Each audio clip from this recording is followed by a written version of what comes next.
I am very excited that we have some really wonderful things to talk about today, as we always do. And many of you who have been attending Cosmic Compass for a while have met David in the past, and I'll introduce him more formally in a few minutes. His schedule got really busy over the last year, so he hasn't been on our calls to be our important resource of knowledge that he has very often been for us. But he is here today as a guest, so we won't make him do any work except be a guest and share information with us, which I know he loves to do. So let's dive into some centering. All right. First things first, where am I? Where are my feet? Where's my head? Really focusing on where you are. You don't need to close your eyes, especially if you're moving around. But I'm gonna close my eyes, and I'm going to just kind of bring my awareness inward. You can lower your gaze, bring your awareness inward, but the idea is here we're just going to center, drop deep. And I like to drop all the way through the soles of my feet. Whew, and just let that energy drop all the way into the earth and really feel the earth rising to meet me. And I hope that you can feel the earth rising to meet you as well today. Just feeling her presence, feeling her strength, her support, being thankful for gravity. Sometimes we may not always be thankful, but gravity is very supportive. So allowing yourself to really feel that connection to the earth, dropping a little bit deeper. And from this place, we're going to take some breaths. And this is something we do every week. It brings us all together. It attunes our energy. It connects our energy. So breathing in, up through the soles of the feet, expanding the belly, and exhaling through your mouth. And again, everything's an invitation. Breathing in, up through the soles of the feet, expanding the belly. And exhaling when you're ready. Breathing in, up through the soles of the feet, expanding your belly, taking in a little more breath, exhaling when you're ready. One more time, breathing in and exhaling. And just notice how you feel. Maybe open your shoulders, roll your shoulders, open your chest, nestle your hips into whatever you're sitting, wherever you're sitting. And when you're ready, you can just come on back. I could have stayed there for a while. That was nice. As I do every week, I'm going to pull some cards. I'm not going to go into them so much today, but I like to pull them because I feel like they set some energy up for our conversation today. And so I'm going to just shuffle these a bit and bring our awareness to collective. This is a collective read. What do we need today? What's happening today for us collectively in this group? And those of you that are listening later, you're included in this as well. All right, so I'm going to just bring up the first card.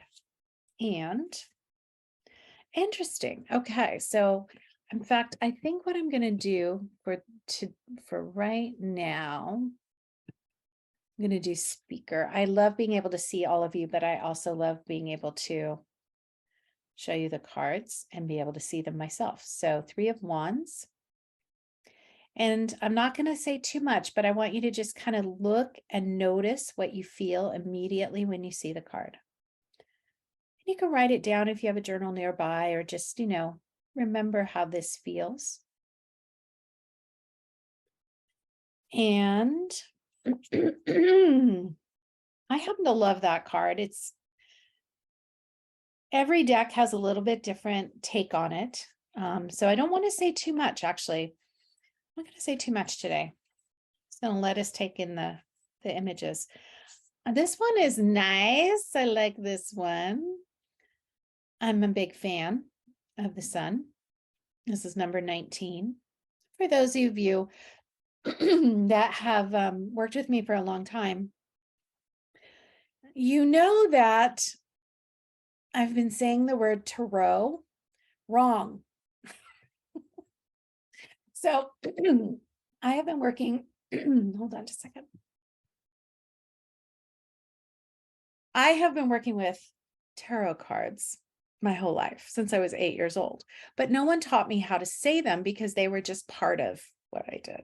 So anyway, recently the Cambridge English Dictionary came into my awareness, and tarot is really how you say it. But I kind of like tarot. So I'm not sure how I'm going to say it now. It's not tarot, but I'm going to go maybe to tarot, and then we'll just go that way because I can't quite give up my 50 years plus of how I've been saying it. So anyway, we have the Three of Wands, we have the Sun. Again, feel into, and I'll hold them up in a minute.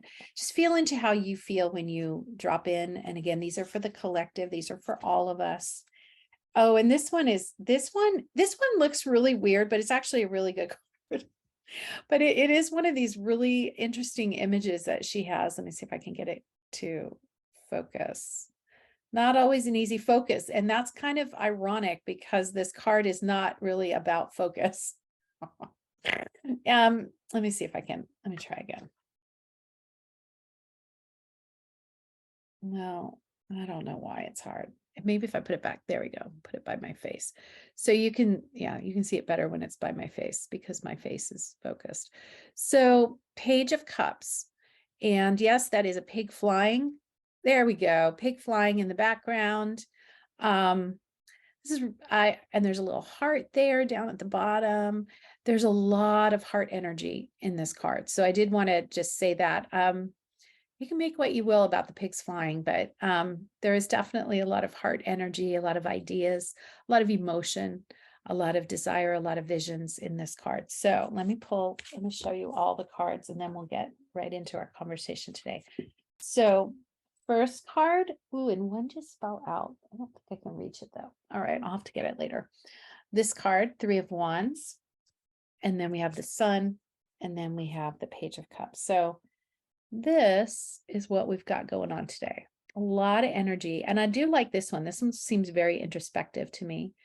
Opening up. Lots of good energy in all these cards, lots of good ideas. So I love them. And I will share more with you later. And the one that fell out, I'll put that that'll be the bonus card. And I will put that in the follow-up email.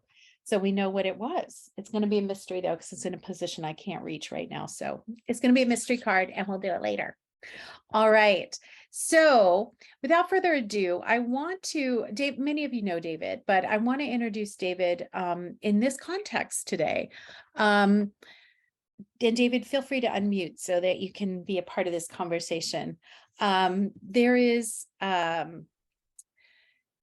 has a very deep background in what is called inner alchemy. And I'm going to have David just speak a little bit about that in a few minutes.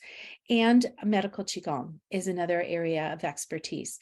So one of the things that we've been together for about almost 10 years now. And one of the things that we have talked about over the years is how one of the modalities that he works with and one of the things that he offers to clients is something that really helps with relationships. And, you know, we have, many of you knew Magical Sheena, who passed away a little over a year ago, and she was our kitty, and she had a varied journey, returning to me after 8 years away. More on that another time, but David and I share a tremendous love for animals, and we hadn't had one up until that point. So in 2019, I had a firsthand opportunity to see David working his magic with animals. And now we've been doing a lot of pet sitting over the last year, as many of you know.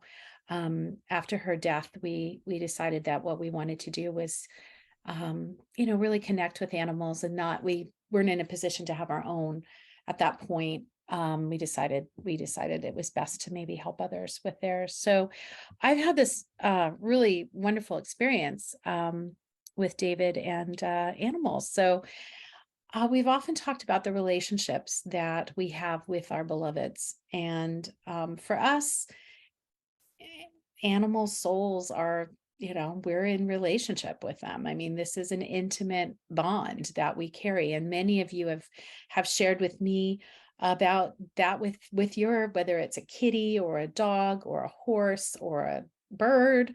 There's so many different options out there, and including the wild animals and the animals of the earth. So in today's context, I want David to talk a little bit about his background, but I also really want to get into today how the work, David, that you do really, I know how it helps human relationships, and I've seen how it helps relationships with animals.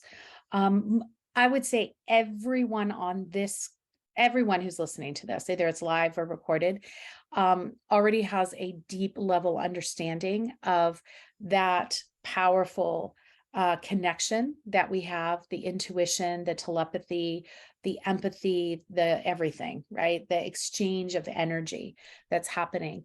And in David's work, and then I promise I'll let you talk. In David's work, one of the things that he examines is the interplay of energy between two beings, whether they're humans or a human and an animal. It is very exciting to have an opportunity to speak to him about this today, because the flow of energy, how we are created, and then how the other is created, and then how those energies flow together is really powerful. And I know that some of you are very familiar with this already, but I'd love to hear from David. And all right, I'm going to turn it over to you. So David, first things first, what do you want to say briefly about your background? Is there anything you want to share? Well, Denise, first things first, I'm very curious about that card, that extra card, because my feeling when you mentioned that Yes. was that was the Sheena card. Oh, the Sheena card. All right, So I'm curious all what the right. magical Sheena card is. All right, I just had to move something out of the way, so it wasn't that hard. Well, the Sheena card is a rough card, David. It's a tough card. So the Sheena card is the Eight of Swords. This actually could be really helpful though, because I will say, from this point of view, this is when we feel stuck. This is when we're not sure of something. Hmm. This is, and Sheena came to us when at a really difficult time for me, when I was about to head into surgery and couldn't walk for several months. And she was there by my side the whole time. Healing Yes. through our Yes. journey with her. Obviously, you had that marvelous experiences with her for many years, and then there was Mhm. this very painful separation. And then Yeah. amazing return that was a journey of healing that didn't call, obviously she's Hmm. passed, Yeah. although she's very much with us. Hmm. But so much profound um, connection and consciousness that emerged. I'm just going to put us side by side. I don't need to see Oh, I myself love it. really. Okay. But I like seeing I you. think we've been side by side for a while here. Yeah. Honey, thank you for saying that about her journey and her healing journey and her journey of healing. This card actually does speak to that, in the sense that when we feel bound up, or we feel restricted or oppressed, or we feel those obstacles, there are ways to move through them. And actually, that does speak, I think, to the whole point of having this conversation. Yes, very Because much. with whatever relationship we're in with her, and really it always starts with the relationship with ourselves, where we felt bound up in our own perceived limitations, shall we call it, and some real limitations, which is kind of how I felt when Sheena came, and how Sheena was dealing with things herself. So I love how you tied that together.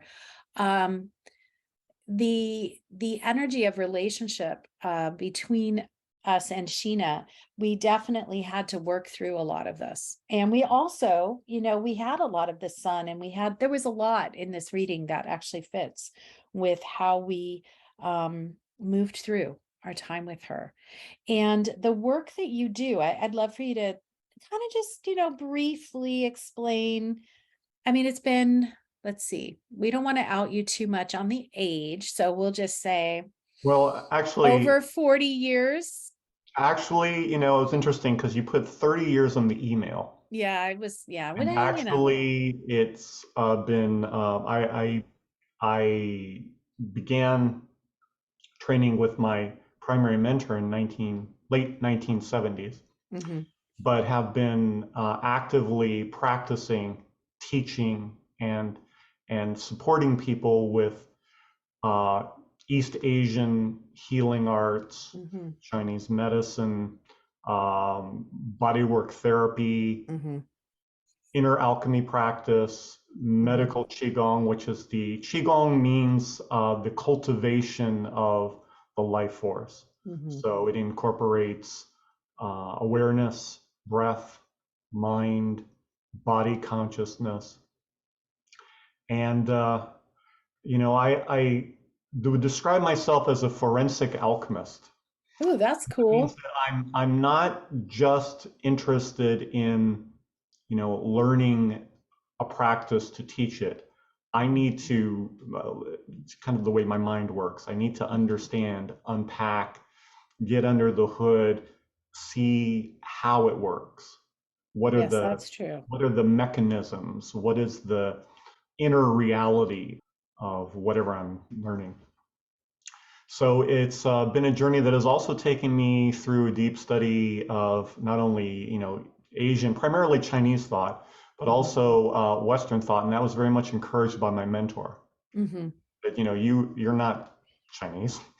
Um, You're right. um, your own cultural experience will expand and ground the work that you do. So don't Hmm. ignore, Hmm. where you come from. So actually, as an undergraduate student, I was a philosophy major. Yeah, not a Um, surprise to those of us who know you. and went on to do obviously my doctoral training in medical qigong, additional masters in Chinese medicine. Practiced as a doctor of Oriental medicine in the state of New Hmm. Mexico. I've actually been licensed in several states. I don't Hmm. actively practice acupuncture now, Hmm. but I do. I'm much more, and I have consistently been throughout my career, more about teaching people ways to be more alive, more Yes. in that sense. Although Hmm. health, that's a curious terrain to unpack. Hmm. Um, Healing. Healing doesn't necessarily mean that you become physically well. Hmm. There are people who heal profoundly through, very serious illness Hmm. and also through death and Hmm. loss. Hmm. So, and that journey has also been informed by a study of Western psychology. So, Hmm. somatic psychology, which is body centered, Hmm. movement based orientation to mind. And that is very much that realm of body psychology is very aligned with the East Asian, Chinese, and Chinese doesn't just simply mean Taoist, but Hmm. it does. All of the different aspects of Chinese thought do refer in some way to this Tao, this path, this Hmm. unfolding journey, this Hmm. trip we're on, if you will. Yeah, we are definitely on a journey and a We're trip. tripping. We're Yeah. all tripping. And, I mean, to sort of use the vernacular, right? If we're all tripping, let's Yeah, we're talk good. about it. Yeah. So, the actual study and practice that's been, sort of my primary ground in my path Hmm. is what's called Zhenren Dan, which means in Chinese, true or real, human or person Hmm. alchemy. Hmm. So it's about being a real human being, Yeah. real, authentic.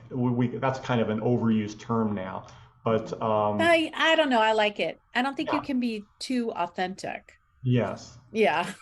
Being real Hmm. is an ever deepening process.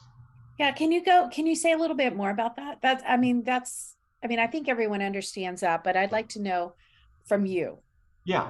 Yeah. When you reach the bottom of the bucket, it breaks through to the next bucket. Hmm. There are Yeah. ever deeper, richer Yeah. layers of our human experience. Hmm. And the relationships are not just relationships with other human beings. Some of our most profound, absolutely for many people, most inspiring, awakening relationship experiences are with non human creatures. Yes, and I won't take it personally if you share that that is true for you. Um, I get it completely. So yeah, say more about that, David. Humans are up there, certain humans. Yeah, Um, certain humans. Okay, good. but, you know, and it's not just what many people view. And of course, anyone who has a real relationship with a non human creature knows that this isn't true. It isn't just anthropomorphizing an Hmm. animal, Right. making them like little people. Yeah. That's not the thing. It's the best analogy is a baby. When a baby's born and you meet a baby, you're meeting a person. They're not educated, they're not speaking. They're in a way they're a very animal creature. They're alive, and they are responsive, and they have their own expression. Hmm. It's not yet been conditioned by whatever trip you're on. Yeah. But there's already a relationship, an interactive, very dynamic exchange of energy and information, and it's mutual. Yes, very much so. So now, unfortunately, that's not how everyone relates to, other human beings. It's not how everyone relates to children, Yeah. very sadly. It's not how everyone relates to animals. Yeah. But in the best sense, there needs to be, in order to Hmm. have a real relationship, an authentic Hmm. connection, this respect for the other being, and Which, yes. an attunement of awareness, an attentiveness, a noticing, an openness, a receptivity. These are what are called in the Chinese philosophy yin. It's often been gendered that the yin refers to the feminine Hmm. or females, and that yang is masculine. But giving someone your attention, that's yang. Hmm. Having that quality of attention be receptive, that's yin. So Hmm. it's not that yin and yang are mutually exclusive. Masculine and feminine aren't necessarily mutually exclusive. That's right. We're learning about that in our modern society. Hmm. It's a dynamic interplay. Hmm. That's what you see in that Tai symbol. Many people are Hmm. familiar with the black and the white, or Hmm. sometimes there are different colors representing it. But you have the spot of Hmm. black in the white part and the spot of white in the black part. And what that's meant to display is not a static symbol, but actually a dynamic symbol. So when you see that symbol represented, Hmm. see it as moving. See it as something that's actually in a kind of Mm. its own Nice. dynamic process. Yeah. From this inner alchemy perspective, that's the best way to relate to oneself, Hmm. one's intra-relational Hmm. space. That's the best way to connect with other beings. It's the best way to have a flourishing relationship with an intimate or beloved. It's Hmm. the best way to, with boundaries, to Hmm. have a kind of social life. Hmm. And these qualities of respect, receptivity, responsiveness, Hmm. that attunement of awareness is what is necessary to have what's possible in connection Hmm. with animals. And so if you are we have horse people, Hmm. dog Cat people, people. Dog people? people. Some people are all animal people. Yes, yes. Yeah, And so what you often find are that those people are, they're good people, they right? are. It's not that like they're good versus bad, but they're good humans. Mm-hmm. They tend to be good at being human. Mm, So this whole interesting. notion of a Yeah. true human, a real Mm-hmm. person, a Mm-hmm. real person actually is alive in the world, Mm-hmm. sensitive to and responsive to and engaged with a world, and that world very often includes, you know, profound connection with Mm-hmm. non-human Yeah. beings. Yeah. So that's David, what we're talking oops. about. Yeah, I usually thank say you. that as God, we love Yes, our horse people and our cat people and our our dog doggy people and our people. bird Um, people. I want to bring this up partly because of the card, partly because of this card. There are actually a lot of animals in the world that are abused and neglected. And And a lot of many of, humans. yes, and a lot of humans, a lot of beings in the world that are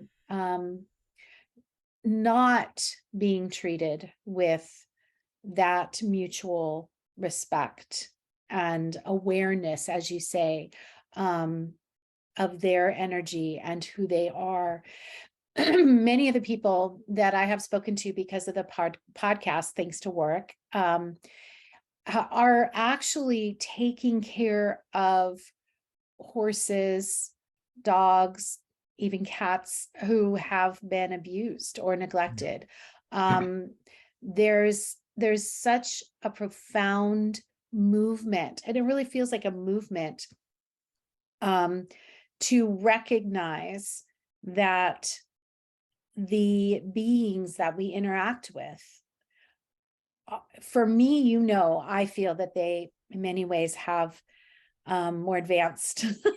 I feel like they're kind of more advanced than we are, that their souls, that's mine. I'm just going to own that. That's my belief, that these are advanced souls who have volunteered to come and be with us and teach us and share their wisdom in the way they can.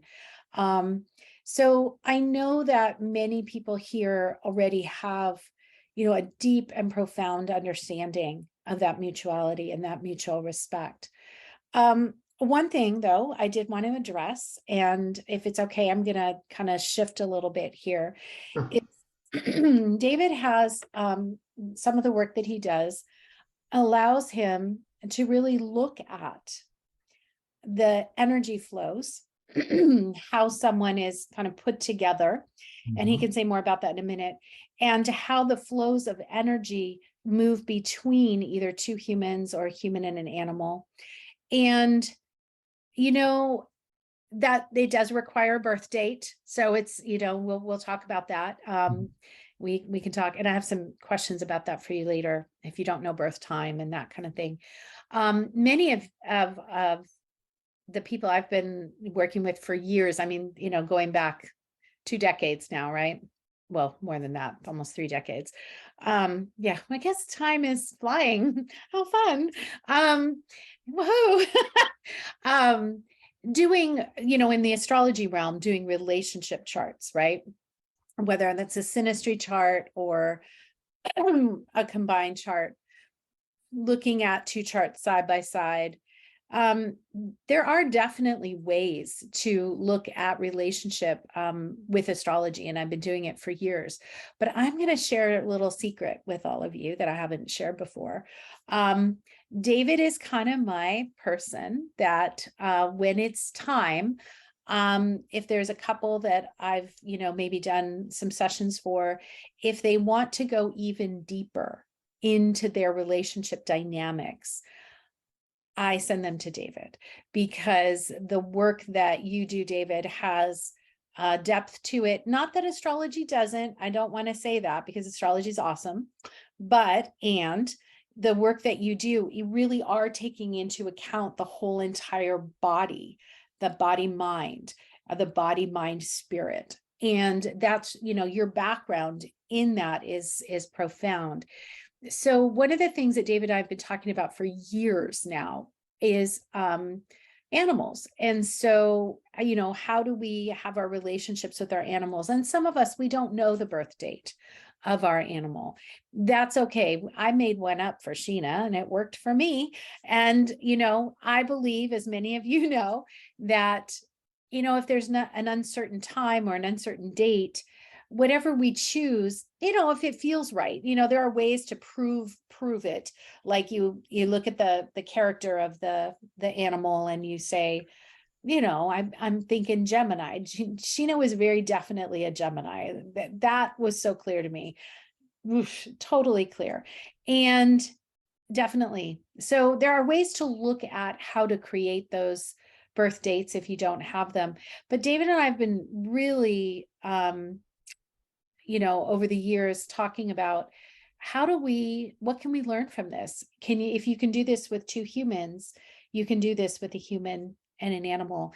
And it's profound and really dynamic. So I thought we'd just talk a little bit more about how that works, David, and how you feel about that and what you think about that. Obviously, Denise, the space that you create and the community of people that you gather with your work, it's a community of real Mm-hmm. people, Yeah. true humans. And that includes people, obviously, who love to have deep connection Yeah. with animals.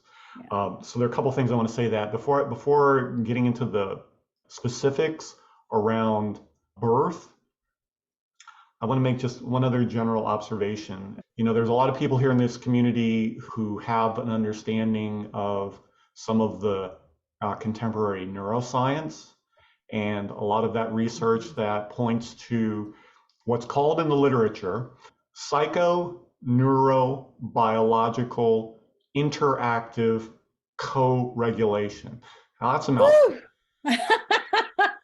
But Say it basically what that again. means is that the mind, this is obviously in human relationships, the mind, the neural system, which the mind's not limited to the neural system, and the biology, the whole organism, all of the aspects of our soma, our lived body. Yes. That we're not just, isolated systems in some random orbits in some infinite space, but we are interactive, meaning that we influence one another and we co-regulate. It's not simply that my psyche, soma, body, mind system is just functioning on its own completely independently and not influenced at all by you, blah, blah, blah, which was an old sort of paradigm, particularly in Western culture. I think, therefore I am. I am creating the universe. It's this kind of inflated ego concept, which has, created a lot of abuse. We are interactive systems, and so we have the ability to influence one another. Obviously, this is profoundly significant in terms of human relationships across the lifespan. Obviously, they're profoundly important early developmental, not just the natal period, but prenatal. The gestational relationship is extremely significant. One domain in somatic psychology was understanding prenatal and perinatal. Pre-birth and that very early interactive, that's sort of your paradigm, is the interactive co-regulation between infant and caregiver. Yes. Primarily mother, but also, other parents, other caregivers. How important that is for our development. There's another amazing little creature there. That's Bodhi. Hi, Bodhi. Bodhi is our current four-legged person that we're privileged to spend time with. He started hearing you talk about this and he woke up and he insisted. Bodhi means awakening. Yes. Psychoneurobiological interactive co-regulation. You could add to the psychoneurobiological energetic. And very much when you get into even the microbiology of the human system, hormones. The language today in contemporary neuroscience and biology is increasingly about energy flows. Yes. So we have a lot of traditional systems, not only in East Asia, throughout the world, Africa, Central and South America, North America, people have understood, not in terms of microbiology, but they've understood this concept of energetic relationship. Yes. So what's interesting is, for me, having studied East Asian, primarily Chinese, again, systems, also yoga, but they has a different, some differences in these paradigms. But the Chinese recognize not only the significance of the birth event, right? That moment when we go, our organism goes from the womb environment to the not womb environment. That's a profound portal, gateway. So we take notice of that moment. But the Chinese also had a very deep interest in that prenatal developmental period. So there's also concern with how things emerged during that process, and particularly right around the third trimester. That's very interesting. That doesn't show up in a lot of any other modalities that I'm familiar with. It's definitely not a part of astrology per se. And I find that fascinating. Can you go a little deeper into what it was about that prenatal component that was interesting, and in the development of this being? The way in which that's mapped, they speak in terms of what's in Chinese word is qian. Qian means sky, the heavens, the stars, the planets, the moon, the sun, everything. We like all that. Yeah. Right? Yeah. So obviously there's a explicit or implicit acknowledgement of the influence of the cosmos, the greater than terrestrial environment. The basic concept is that human beings and all living creatures are between heaven and earth. We're here on the earth, and the sky, the heaven is up there. I don't mean heaven in necessarily in religious terms, but heaven in terms of celestial, and the terrestrial. And we humans occupy this sacred space, if you will, between heaven and earth. Well, we ain't alone. We have other creatures who share that space with us. And so, whether we're looking at the dynamics of human to human interactive co-regulation in relationship, or human to non-human interactive co-regulation in relationship, particularly with mammals who are more similar to us physiologically, there's a lot going on there. It doesn't say that can't happen with other creatures, and we've established relationships over generations with so-called domesticated animals. Right? Yes, for sure. And speaking of which, you keep going. Oh, I need to attend to this beautiful non-human being. Does that non-human being need to take a trip? No, I think this non-human being needs to just needs his blankie moved. So I'm going to do that. And I'm going to go off camera, but you keep going. You're doing great. He is a little snuggle pup. Okay. So while Denise is attending to that very important matter, with humans, we generally know the time of birth and the day of birth. With other animals, you may know, like, for example, if you have cats or dogs and they've given birth at home, you probably know when the pups or the kitties arrive. If you're a horse person, with horses, very often, particularly at higher echelons, let's say, of horsewomanship, there's a lot of attention paid to the birth, because like with all human and non-human birth, things can go wrong. So if you're a human that's in that orbit, you're paying attention, you're offering support and assistance. Someone's in attendance very often. Yes.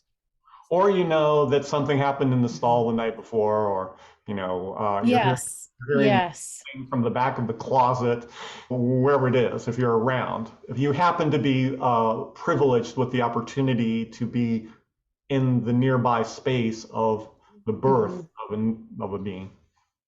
But that's not always available. Right. So you might have a general day or Hmm. date, but not have the specific time. It's Right. okay. You can extrapolate there. Looking at these energetic dynamics, what I'm referring to is a system that has an astrological element, Yes. but that astrology is interpreted in terms of the energy systems of those living creatures. Yeah. So this is fascinating to me. This is where it gets really interesting for me because it's really taking into account the body systems.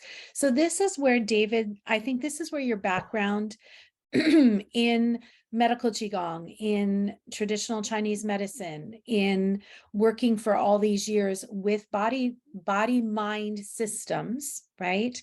When you combine that with the astrological components and then also these prenatal components, which I think are fascinating as well. this is a very powerful way to approach wellness of all kinds, healthy Particularly that relationship. key element of wellness, which is the Yeah. qualitative Yeah. experiential dimension of your relationship. Not Yeah. just that you have a kid or a partner or Hmm. an animal in your life, but who are you in relationship with that other being? Right. If you're a Yeah. parent, who am Hmm. I as an adult in relationship with my child? If Hmm. you're a human in relationship with an animal, Hmm. on a very mundane level, I'm typically not having cats and dogs call me up for consultation. Really? Are you sure about that? Are But you sure? or children, it's the parent Hmm. typically, obviously, if Yeah. if they're under 18, who would be arranging consultation. Hmm. But in the case of children, the children have much more profound and relevant questions in the Hmm. consultation than the adults. Yeah. Usually Yeah. with parents, it's like sometimes there's an issue, Yeah. or I think my kid might benefit. I Yeah. would really like to understand them better, Yeah. that kind of thing. And of Yeah. course, that can be true with animals. Yeah. I want to have a better understanding of this creature Hmm. Yeah. I'm blessed to share my life with, Yeah. who offers me so much, or perhaps even is challenged in some way, who might have Hmm. had some trauma, or very often animals, particularly Yeah. from shelter environments. Yes. And that also happens with horses in that world. Um, these creatures come with, in many cases, considerable, Hmm. trauma Yeah. uh, to I their do want body to, and yeah. right their system. I yeah, I really want to put a highlight on that for a We can minute. support them, Yeah. but we humans can't support other living beings without awareness of ourselves. So Yes. really, the approach that I have is actually I use the acronym ACE. It has three elements. There's awareness, Hmm. cultivation, Hmm. and embodiment. Love it. So really the ideal relationship, right? If we're talking about this interactive co-regulation on the level Hmm. of mind, on the level of body, on Hmm. the integration of those two, we Hmm. want to have an embodied connection, Hmm. particularly with animals, but also with humans, Hmm. obviously, and with children, right? It's tactile, Yes. it's kinesthetic, Yes. an embodied relationship, not just an I like you, think you're nice, you know, you're an okay kid. Yeah. Right. Parents have an investment in that relationship. Hmm. Hmm. So the reason why it's so important to have that understanding include an understanding of yourself is that you're Hmm. investing yourself in that relationship. Absolutely. And that other Yeah. being, that little human or young human or younger human, or might be the human that you share your life with, your primary partner, Hmm. spouse, etc. Right? Hmm. There's all dimensions of relationship here to which this Mhm. applies. Yeah. But in the case of animals, Mhm. again, you might not know birth time, and Right. that's okay. We can extrapolate certain elements Mhm. in terms of the animal partner in that interactive, co-regulative, Yes. Yeah. dyadic relationship. Yeah. Oftentimes, there's many animals, Yes. but it's important to understand ourselves. So, on one level, yes, understanding any relationship necessitates a deeper Mhm. awareness, a deeper understanding of oneself. Mhm. But there are these other elements. There's actually, when you have the awareness, you're cultivating the awareness. Just as you are cultivating the relationship, we cultivate relationships with horses, Mhm. with dogs and cats, Mhm. just as we cultivate our relationship with our children. Mhm. Now, with children, obviously, particularly, young ones, right? We have other roles, other Mhm. dimensions to the relationship, right? Mhm. We're stewarding their development. Yes. There's different alchemy to the human animal relationships, Yeah. but so much of this applies. So again, you can have the information, the database, right, about the birth time of your animal companion, Mhm. partner, Mhm. beloved. Friend. That's not necessary. Yeah. You enriched your understanding through an awareness of your own inner alchemy. Yes. So Yes. understanding your energy system is going to give you a lot of information about how an animal is responding to you. That is 100% true. That is, yes. I mean, and that's really, I mean, We're if typically we, not conscious of our right. energy systems. Yeah. And I think to a person, everyone I've spoken to from Warwick's podcast and Warwick himself, excuse me, and Robin, everyone understands this truism, which is we have got to understand ourselves and understand the flows, the blocks, the holding back. Like an animal can feel this within us, maybe even before we can. You know what I'm saying? Absolutely. The Yeah. animals are,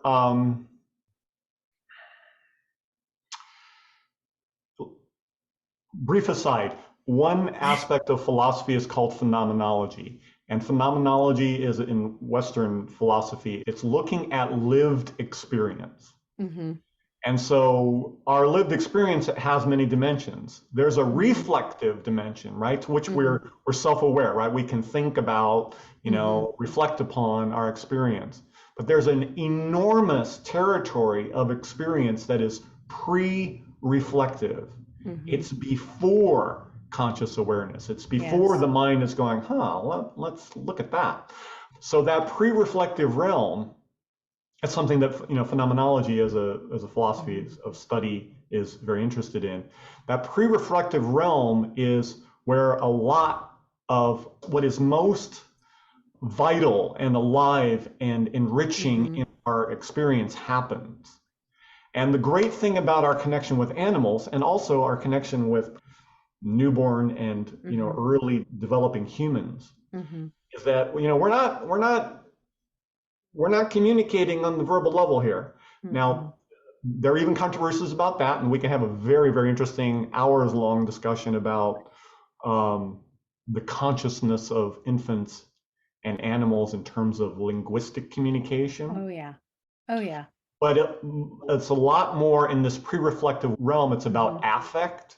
Hmm. It's about sensory elements, Hmm. Hmm. and it's about what's happening in your system, your Yes. nervous system, your Yes. energy system. Yes. And there's so many examples of how Hmm. this operates. Kids who start, little ones who start crying when someone walks into the room, cats Hmm. who just, slink away, dogs who really don't like you, horses Yep. that don't get on my, you know, you Yeah. don't, you don't You're get not to good. be on my Well, back. yeah. You So I have know, to tell you in the chat here, Judy says, what you feel goes down the leash or the reins. Okay, so yes, that's very tangible when there's an Yeah, actual I love physical that. object. Yeah. But I would even go so far as to say, with very solid backing, both in terms of contemporary Western research and in terms of the Hmm. Asian traditions, Hmm. it's in the field, Yes, it is in the field. That's right? very true. And Yes. there is a field that extends Yeah. beyond the Yeah. body, a field of influence. We can call it an Yeah. energetic field, Yes. but a lot of that pre-reflective interaction and Hmm. co-regulation, or Hmm. in the negative sense, dysregulation, is Hmm. happening through the field. Yes. But there are subtle elements to it. There's gaze, there's heart rate, Yeah. there's lots of identifiable Hmm. physiological dimensions to Hmm. this from Hmm. our, tangible Hmm. physical organisms. Hmm. Hmm. So, we can look at that interaction on many, Hmm. many levels. Definitely. But the fact of the matter is, you know, there's a term that there's an expression that I learned from one of my teachers, actually, of Hawaiian Huna, which again Hmm. Denise and I share a connection with. Hmm. Hmm. This person said, the person with the responsibility is the person with the consequences. Hmm. It's not how we typically think in terms of responsibility. Hmm. Yeah. But, the Yeah. consequences. I think animals really understand this, Hmm. because it's like, if it's an animal, if you're dysregulating me, I want to get the hell away from you. I'm Right. not, I'm not, I'm not getting into any debates about whether that's your intention, or whether you're a good person or a bad person, or Right. whether you like me or you don't like me, or whether you want to interact with me or you don't want to interact with me. Hmm. If your field, your Hmm. presence, Hmm. your being is not in a harmonious attunement with mine, I'm Hmm. going to withdraw from you. Hmm. Hmm. Now, there's only so far you can withdraw if you're on a leash. There's only so Mm. far you can withdraw if you're on a, you got, you can throw someone off the saddle if Mhm. necessary. Mhm. If they aren't getting all the other signals that, Mhm. this isn't Mhm. working Mhm. for Yeah. the horse. If Yeah. if if you're not getting the signal, that's not working for the cat. Cats have claws. If you're Oh, not, they do. if Mhm. you're not getting the signals, that's Yes, not they working for the do. dog. Yeah. Dogs have teeth, Yeah. and Oh, they I've share yes. their fangs. Yeah. So those amazing creatures have Mhm. all kinds of social communication methods Mhm. Mhm. to express their Mhm. experience. Yeah. We humans have a neurophysiology that tends to lean over, to override those Mm. signals. Mhm. Mhm. I'm again, we can get into long Yes, we can conversations always about come back and talk topics. more about it. It's Um, amazing. but here's the bottom line. We'll get back to the bottom line. Okay. Go on.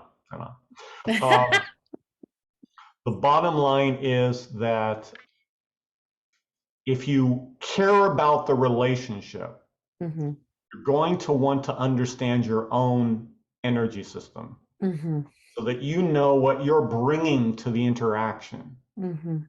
So, yes, it can be very, very useful to have as much detail as possible about the energy system of the other being. Mhm. But ultimately, Mhm. the responsibility for the quality of that relationship rests with you and your consciousness, your Mhm. awareness of what you're bringing to that relationship. Yeah. Yeah. You Yeah. know, it's pretty obvious, like with a newborn baby, right? That creature is dependent upon Mhm. who's around. Yes. They Yeah. can't just get up and run out of the room. They can't, right? Mhm. Yeah. They develop that ability pretty fast. But, Yeah. but Yeah. it takes time, It right? does. It does. And we have compassion for that for Yes, sure. obviously. Yeah. For everyone. Well, Yeah. um, cats with their kittens, Yeah. dogs with their puppies, Yeah. horses with their, newborn. Goals. They Yeah. don't abuse them. Hmm.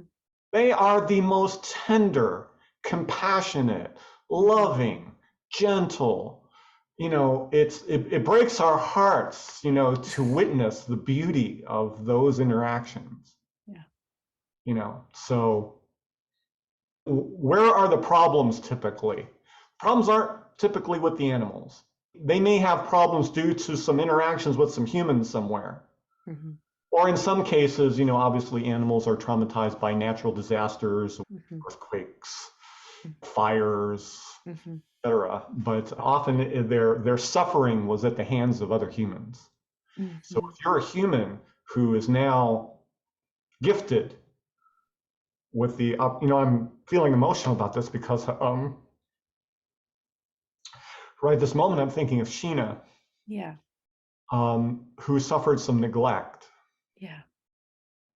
and also of her. Yeah, I won't go too far there with that, Denise, for both of our sakes, Yeah. because it broke our hearts. Yeah. But as with traumatized and abused humans, how we approach them, how we offer support and care involves operating from the best of who we are, Mm-hmm. right? Yeah. From being a self-conscious being who understands, themselves enough and engages in a respectful and gentle and supportive way. Gentle doesn't mean limp and flaccid. Gentle means I'm aware of Mm-hmm. my movement. I'm Mm-hmm. aware of my tone. I'm Mm-hmm. aware of my gesture. Not so self-consciously aware that I can't move or speak or act, but there's an attunement. So what Yeah. we're talking about is the cultivation. This is really the Mm-hmm. key in the cultivation. Mm-hmm. A cultivation of responsive attunement. Yeah. And for most of us, right, if we're going to attune, we see the example in music, right? You take a tuning fork and you strike it, and it causes a vibration, Mm-hmm. in an adjacent, or strings on a guitar, the instrument. This is really a key Chinese concept, this kind of interactive attunement. Mm-hmm. To use the music analogy, we need to know what's the key of our instrument, Mm-hmm. right? What is our own attunement? And then that will support our bringing our full Mm-hmm. presence and Yes. engagement in that interactive co-regulatory, let's call it what it is, a miracle. Yeah. The miracle that we have with engagement of any other living creature, Yeah. human or non-human. And again, we are in a community here of people who have a lot of rich relationships with non-humans, Mm-hmm. That's who true. can be even more good people than a lot of people we know. You Yeah. know, Yeah. so It's a profound, and I really appreciate, and I really want to share this also about the cultivation. The inner cultivation is on all levels.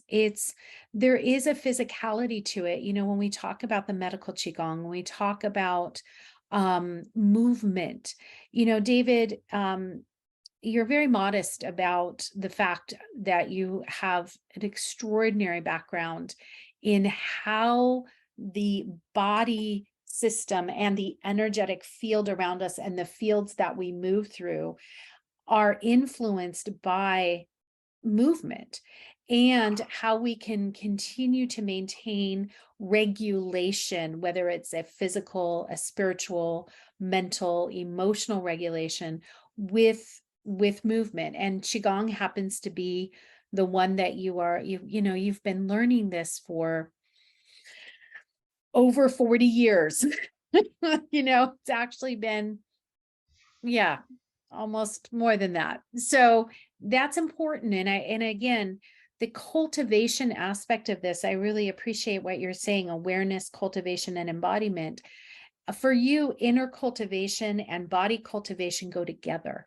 They're not separate. And I think that mental, emotional, everything comes together. I'll just say this with the Western and Eastern. So, I studied Eastern religions and Western religions in college. I was a religious studies minor, for those of you that don't know that. And one of the things that was fascinating. And again, I had already started reading a lot of these books when I was quite young, so it wasn't new to me, but definitely in college, the Eastern religions, and I put that in quotes, it's Eastern philosophy, Eastern ways of living, didn't separate the body and the mind, or the body and the spirit. Everything was together. And that was actually a revelation to a lot of people who were more familiar with the Western ways of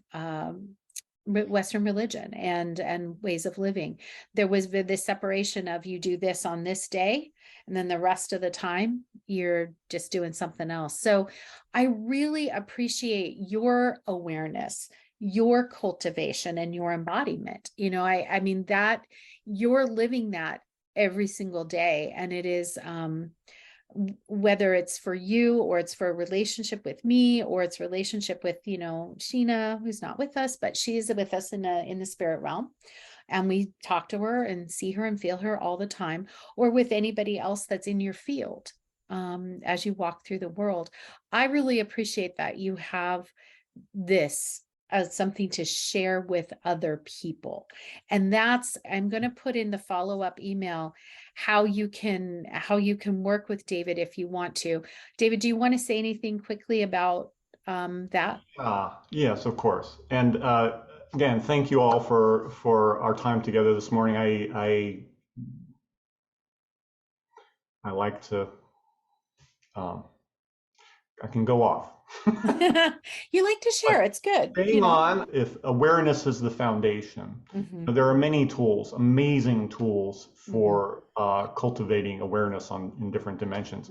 Denise, your astrology is absolutely transformational for many people. The insights that you provide, which of course, it's not just astrology, it's combined with your own intuitive awareness and your own profound cultivation of your own energy. The practices that you are involved with, I recognize them immediately when we connected as a kind of qigong, a kind of cultivation of the life force that is actually elegant and sophisticated and deep in its reach.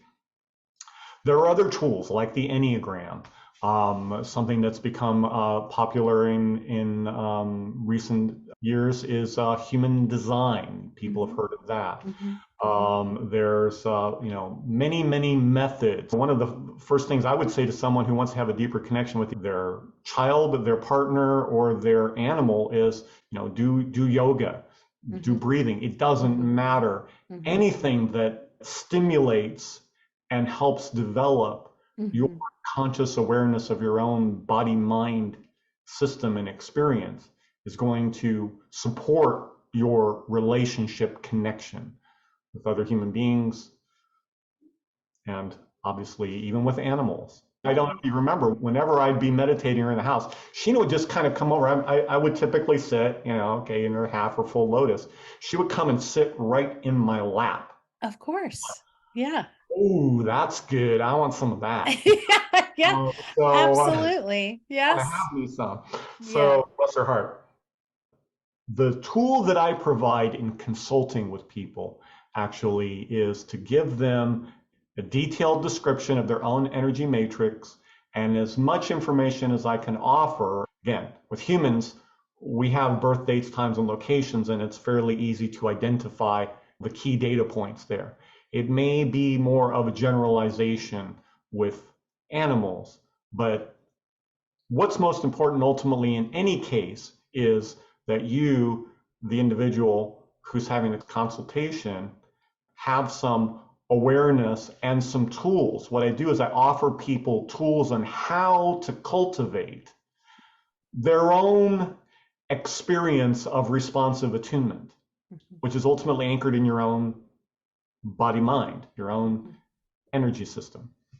And then as you cultivate that, then you embody it to a greater degree and you're bringing that to your relationship. So yes, there can be a lot to understand about your beloved human or non-human relationship partners, but your responsibility for awareness and cultivation and embodiment of your own energy, that rests with you. Yes, So that's beautiful. if you want to be a kind of responsible partner in a relationship, right? It's good to develop your awareness, Hmm. cultivate your capacity for responsive attunement, and Hmm. then embody that. It can have a very gentle, very yin, Yeah. influence. It doesn't have to be, I need to do hyperventilation breathing for 5 minutes, or, you know, it Yes. doesn't work. For the human nervous system, Hmm. a more yin approach is actually more effective.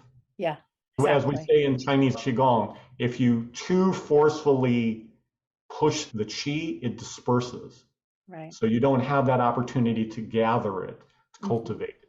So a gentle approach actually yields greater results than blasting it. I I would agree. like I to, I love that. yeah, what I'd Let like me to do just for your community, Denise, is just uh when you send out your recording of this Cosmic Compass conversation, I'll include a link if people are interested in mhm. having a consultation. I do have a special opportunity Okay. for We'll people in put your that in community. the email. Great.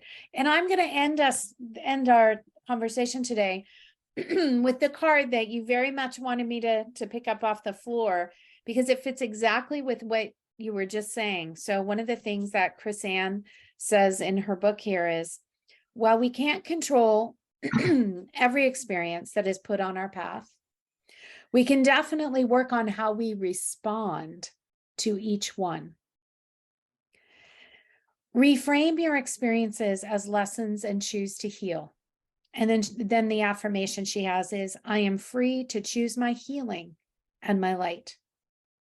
And I think what we're talking about is freedom. The freedom to respond comes from that awareness and that depth and that understanding. And that's really what we're going for right now, is that freedom. So I would say that that gift of wisdom came from Sheena. yes, you did say it came from Sheena. So, all right. Well, that's how we're going to end for today. I want to thank everyone who has joined us today. Those of you that are listening later, we're sending all our light and love to you. And again, David, thank you so much. And thank you for being here. And I'm excited to share more about I know your schedule's, been really super busy, so I'm excited that you have some time to work with people right now. So, yay. Yeah, And I've thanks really, to I all. just wanted to open up some space for your community, Denise, to Yeah, support. I appreciate So that. thank you all for sharing your attention and your Yeah, time today. yeah. And Thank also you. thank you Thank you. everyone on the recording. Yeah, and thank you for all your comments and everything as well. All right, everyone. Thank you. Thank you. We'll see you next week. Farewell. Bye.